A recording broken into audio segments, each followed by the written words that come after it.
Our journey begins. It is day 122, September 30, 2024.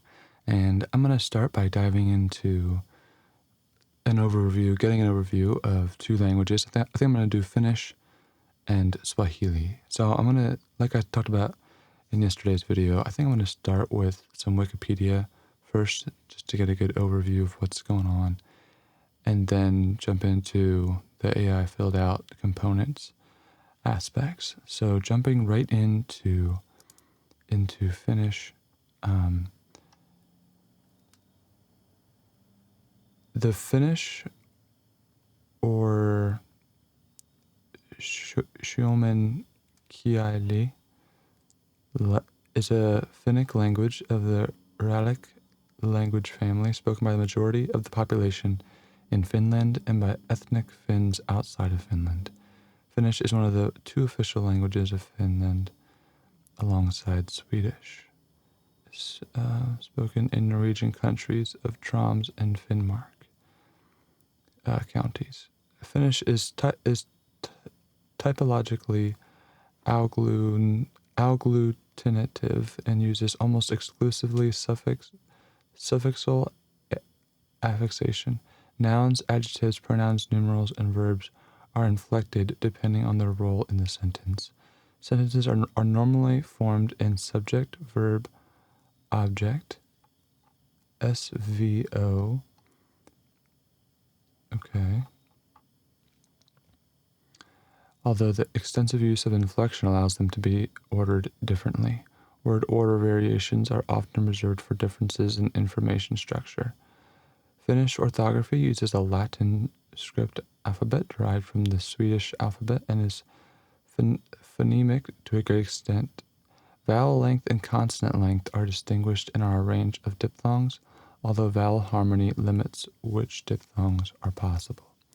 Finnish belongs to the Finnic branch of shared morphology. Case suffixes such as genitive, partitive, essive. Plural markers are T and I, T and J.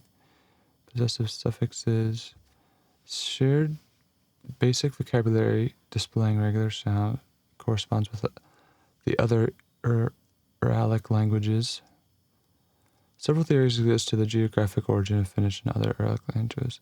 The most widely held view is that they originate as a Proto-Uralic language somewhere in the boreal forest belt around the Ural Mountains. Geographic distribution.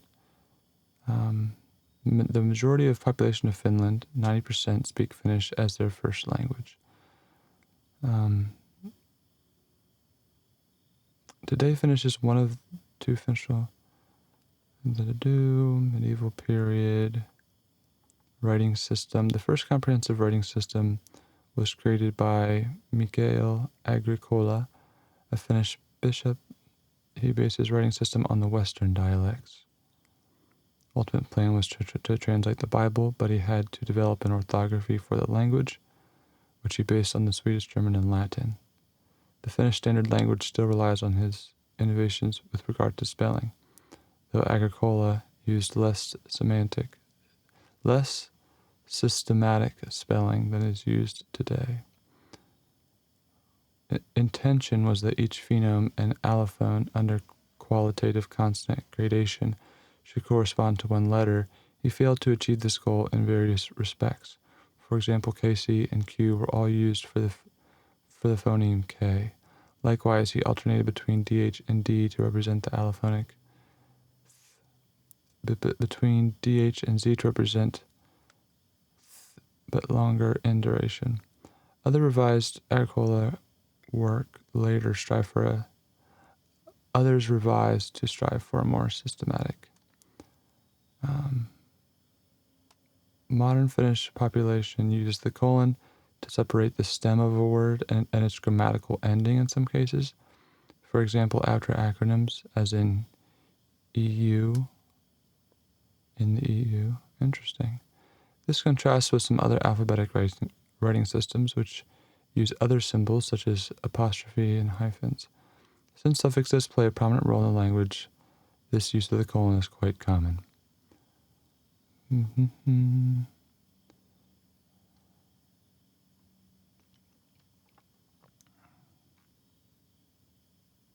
Western dialects, Eastern dialects, dialect chart,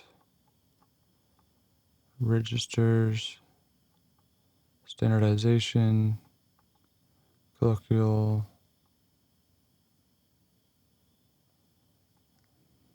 the consonant gradation, formal language.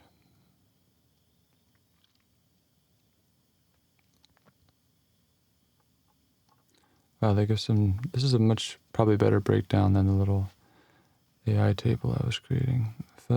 Phonology, the phoneme inventory of Finnish is moderately small, with a great number of vocalic segments and restricted set of consonant types.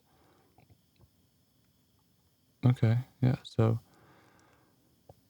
a couple vowels and then a couple consonants.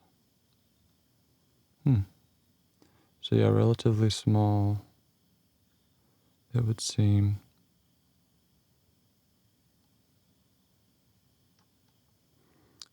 Prosody, characteristic features of Finnish are vowel harmony and agglutinative morphology. Owing to the extensive use of the latter, words can be quite long. The main stress is always on the first syllable, and is an average speech articulated by adding approximately 100 milliseconds more length to the stressed vowel. Stress does not cause any measurable modification in vowel quality, very much unlike English. However, stress is not strong, and words appear evenly stressed. In some cases, stress is so weak that the highest points of volume are not on the first syllable. Morphology. Vowel harmony is a redundancy feature, which means that the feature is uniform with a word, and so is necessary to interpret only once for a given word. It is meaning distinguished in the initial syllable.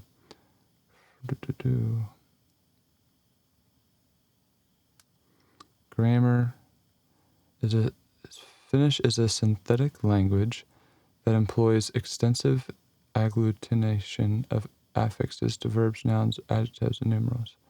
However, Finnish is not generally considered polysynthetic, its morpheme to word ratio being somewhat lower than prototypical polysynthetic languages. The morphosyntactic alignment of Finnish is nominative accusative, but there are two object cases.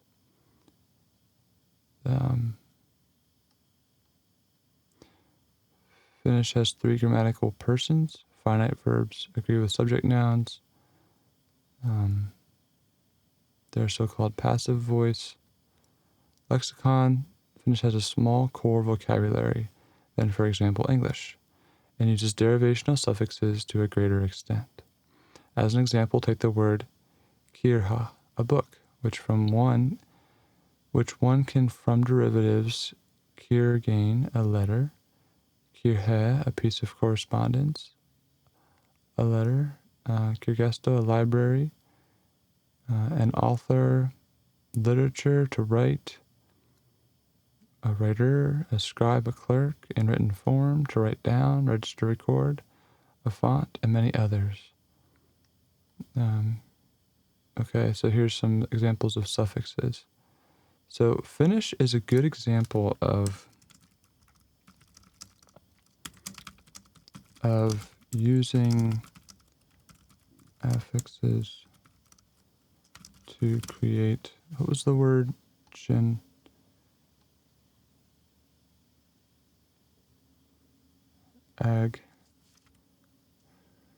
Agglutination.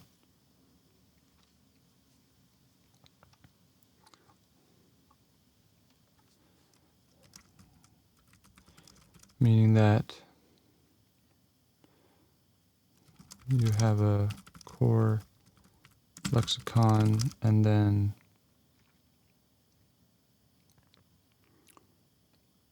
due to all of the suffixes, you can combine to create specific words that relate to that word, which is pretty similar to what I am going to try to do for the most part.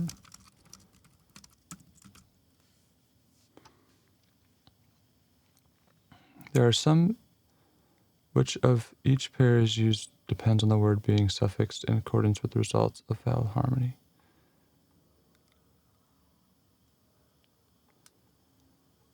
Okay, nice. So yeah, they have like inhabitants, they have locations, they have adjectives, adjectives from verbs, adjectives from nouns, adjectives from nouns, adjectives indicating the lack of something, result, agents, instruments or tools, collective nouns. Verbal derivational suffixes are extremely diverse. To sit down for a while, I'll sit down for a while. I would sit down for a while. Should I sit down for a while? I wonder if I should sit down for a while. I wonder if I should sit down for a while after all. Yeah. I don't think this is too great. To have a super long word.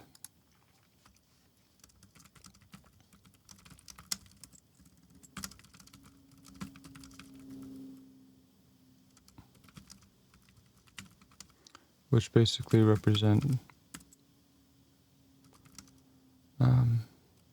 sentences.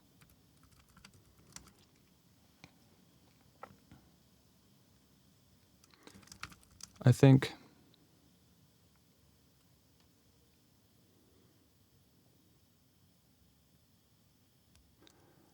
this is where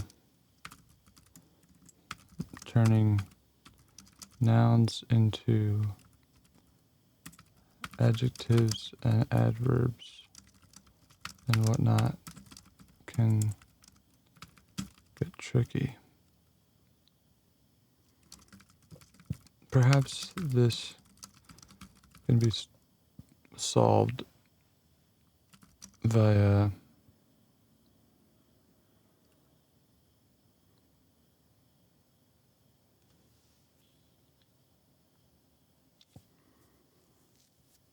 the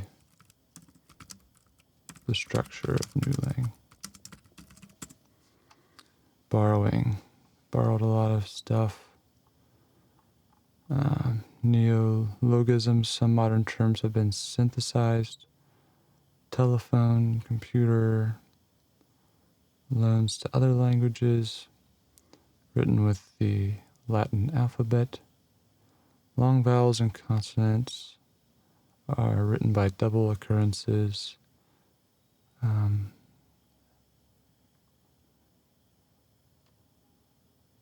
Although Finnish is almost completely written as it is spoken, there are a few differences.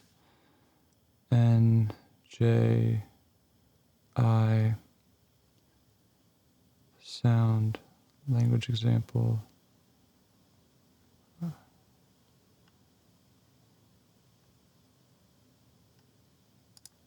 Suomen kieli. Suomen kieli kuuluu uralilaiseen kielikuntaan ja sen suomalais-ugrilaisen haaran Itämeren suomalaisiin kieliin. Suomen kielen puhujia on noin 6 miljoonaa.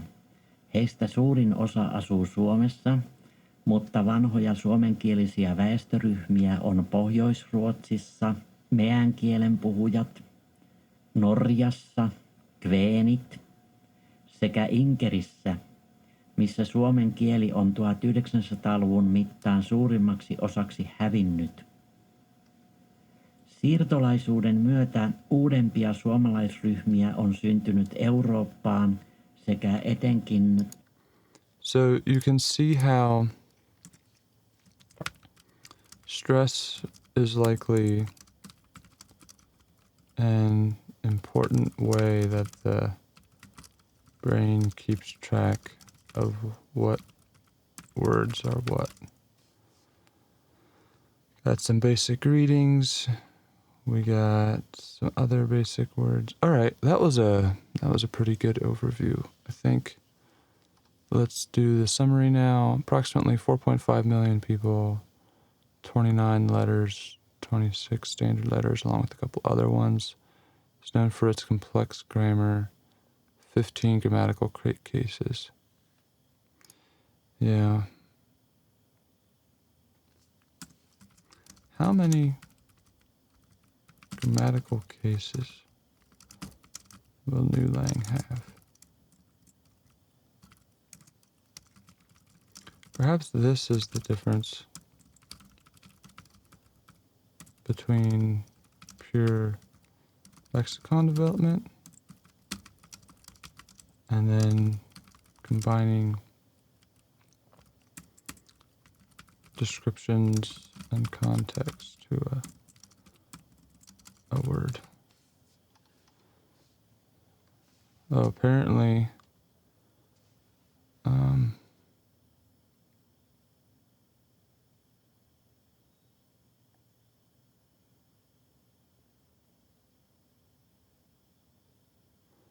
he really, J.R.R. Tolkien really liked Finnish. Not only, Finnish has a relatively simple, featuring 8 distinct vowels, 13 consonants, short and long vowels, diphthongs. Vowel harmony is a significant characteristic where vowels within a word harmonize to be either front or back vowels. For instance, front vowels cannot coexist with back vowels in the same word.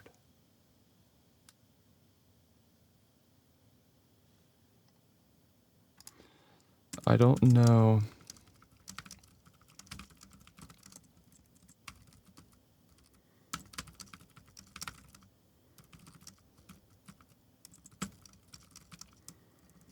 So that front vowels and back vowels cannot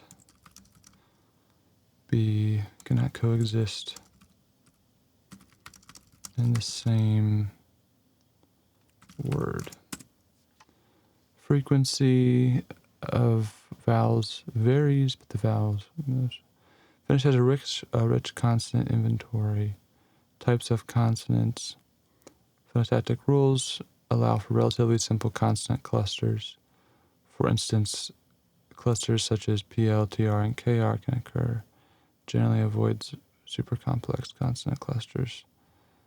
The most commonly used consonant in Finnish are NTK, while B, D, and G are less frequent. Finnish phonetic rules are characterized by a rich system of vowel harmony. There's 8 vowels, which can be characterized into front vowels and back vowels. The choice of vowels in a word is influenced by the first vowel encountered. For example, if a word starts with the front vowel, all subsequent vowels in that word should also be front vowels. See, I'm not sure if I have a distinction between front and back vowels in my current vowel, but yeah, I'll look into that more. Initial clusters, consonant gradation.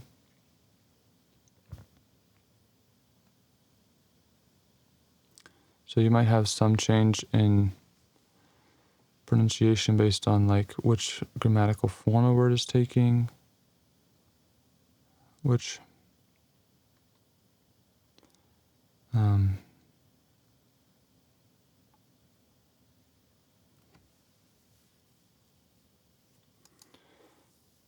so I might want to think about that.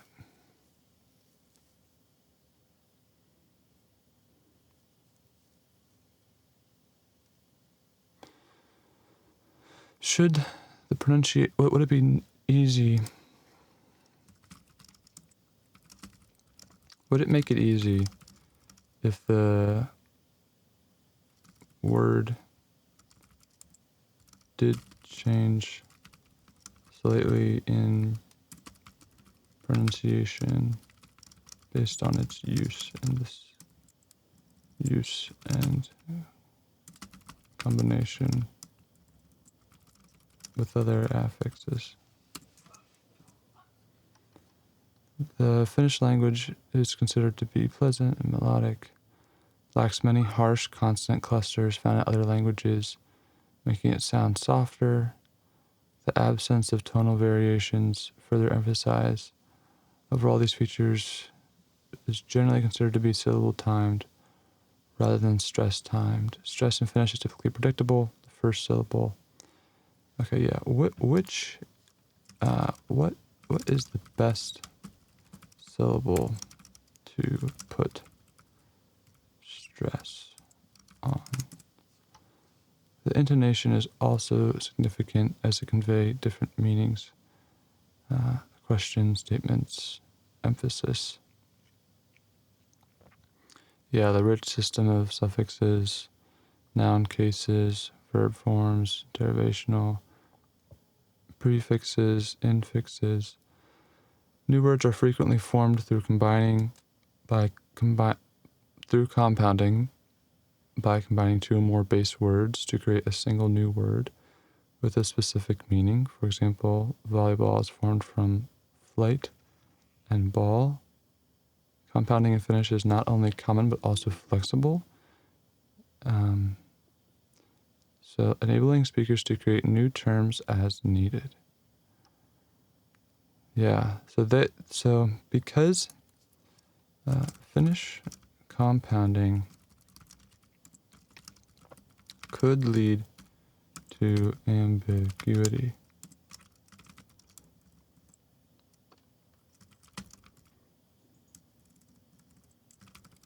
There has to be because it's definitely not a literal compounding. I think literal compounding is the only way to ensure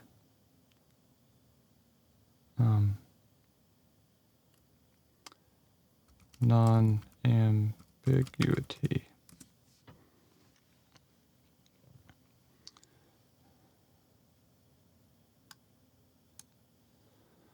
The root word inventory is primarily based on Finnic roots. Finnish words are modified. Standard is SVO, flexible word order, due to its use of case endings, which can indicate the grammatical function of a word in a sentence. Finnish sentence structure is relatively complex, characterized by extensive use of subordination and embedding. Subordinate clauses can be seamlessly integrated into main clauses, often using conjunctions that convey nuanced relationships. Finnish pragmatics relies heavily on context to convey meaning. The language often employs implicit communication, where the speaker's intent may not be explicitly stated. Wait, what was that? Ambiguity can arise from the use of cases and inflections requiring listeners to infer meaning based on situational context. In Finnish, time is expressed through verb conjugation. Finnish verbs can be modified with suffixes. Vocabulary, for example, sisu conveys a unique blend of determination and resilience, while kaiho describes a sense of longing or nostalgia. A single word having multiple related meanings. Ambiguity can occur when words have multiple meanings or when sentences structure. The word lassi can mean glass or a glass. Ota lassi. Yeah. Cognitive aspects of Finnish language reveal interesting influences. It is known for its agglutinative structure, allowing for complex ideas to be expressed in a single word through the combination of various morphemes. This can lead to a more holistic approach to thinking, where relationships between concepts are emphasized over linear sequences. Furthermore, Finnish has a unique way of expressing time and space, which may influence how speakers. For example, the language uses a system of cases that can alter the meaning of spatial relationships, potentially fostering a more nuanced understanding of context and environment. Finnish exhibits variation across different social contexts. It's particularly strong technical detail nuances. For example, the word, that's a long word, conveys a specific concept related to the systematic nature of something, showcasing the language's ability to form complex terms for detailed descriptions. Complex terms for detailed descriptions. Yeah, again, I think detailed descriptions should be handled through the structure, perhaps in some way through the word, but not overly. Non-ambiguous, no ambiguity. How about that? Finnish has evolved.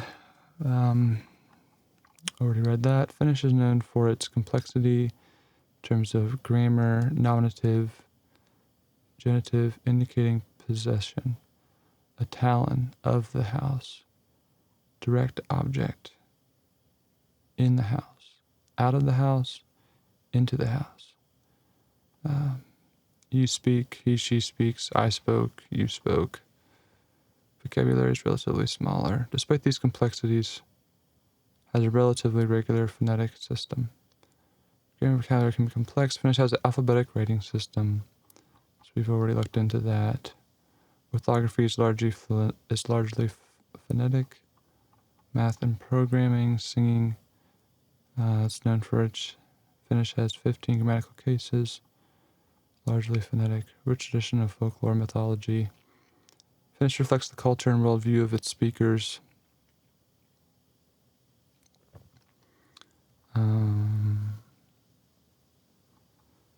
All right. Okay, that was Finnish, and we did get some interesting thoughts on that. All right, now trying to decide. I think that's all I'm gonna do today for that. Let's go ahead and mark that complete. Finnish is complete. Boom. So at this rate, we are going to do one at a time, and that took half an hour about. So we're looking at about 15, and that was reading both. So I feel like I did get a good thought. And as we get through more of these, we're going to start to see a lot of overlap of some of the same ideas. Okay, so I was also thinking about doing a little thinking session on symbology, which I'm not actually sure. Is symbology a word? Because I was using it a lot yesterday and a little bit today, and it is a word, although it is less commonly used than symbolism. All right, well, that's cool. Apparently I wasn't completely off. But I guess I could think through a little bit of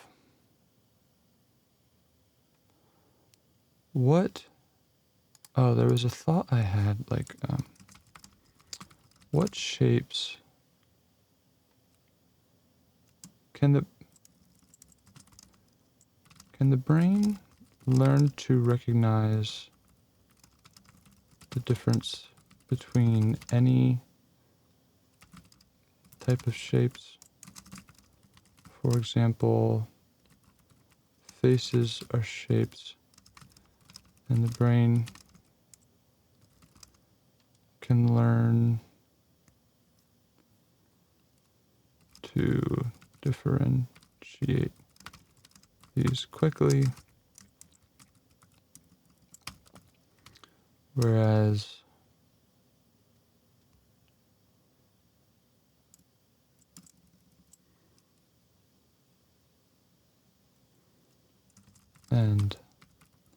letters, and stuff that we use commonly. People can already distinguish geometric shapes.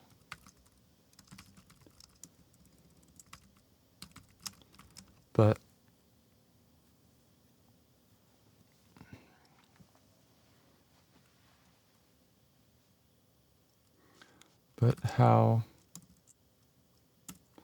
what would it take for humans to become good at this?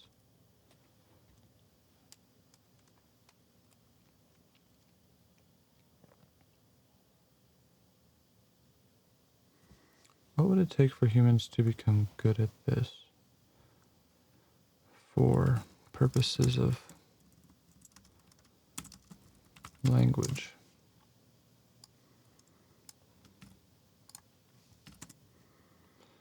All right, let us see. Yes, the brain can learn to recognize differences between any types of shapes, including faces, letters, and geometric patterns.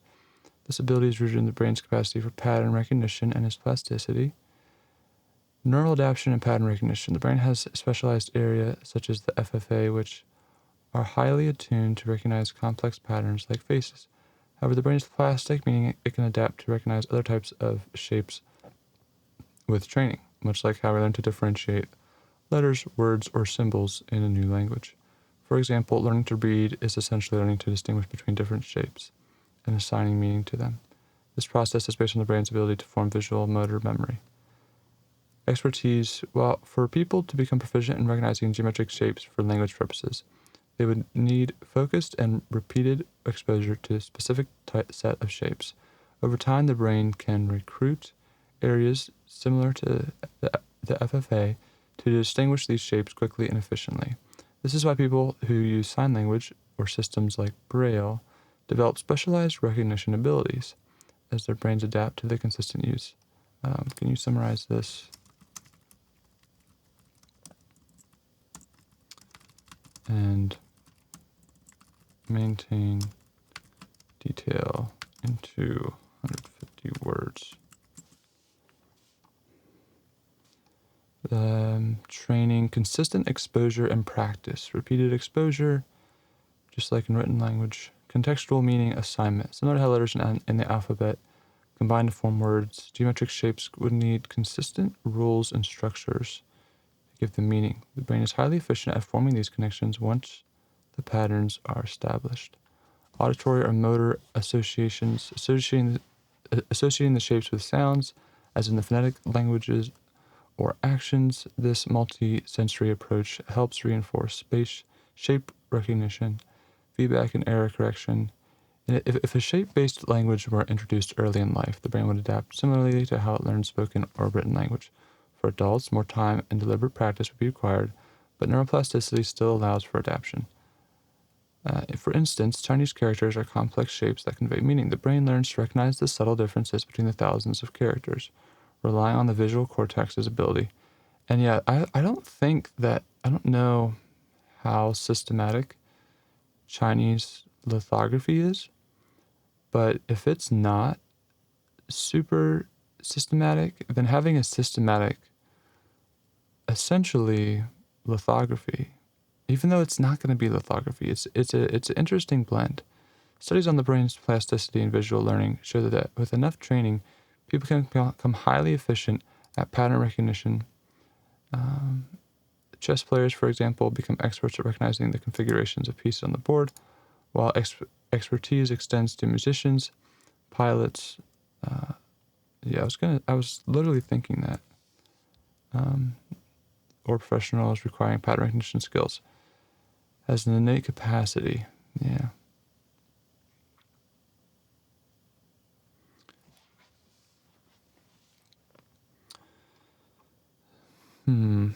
So, yeah, why don't I not bold that so it's easy to know that is from AI.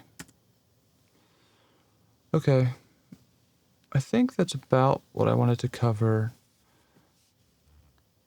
it's hard to get a lot of work done into language development when you're reviewing other languages. But hopefully we can continue to do a little bit of a back and forth, because I'm going to have to take all of this information that we note in here and think through that as I'm developing. Because I have gone through a lot of the components already, and so it is time to get more detailed with that stuff. And to get more detailed would be going through existing languages, seeing what's actually happening, and the nuance of a lot of this stuff that needs to be thought through if you're going to attempt at all to create something interesting. All right. Thank you so much. I'll see you tomorrow.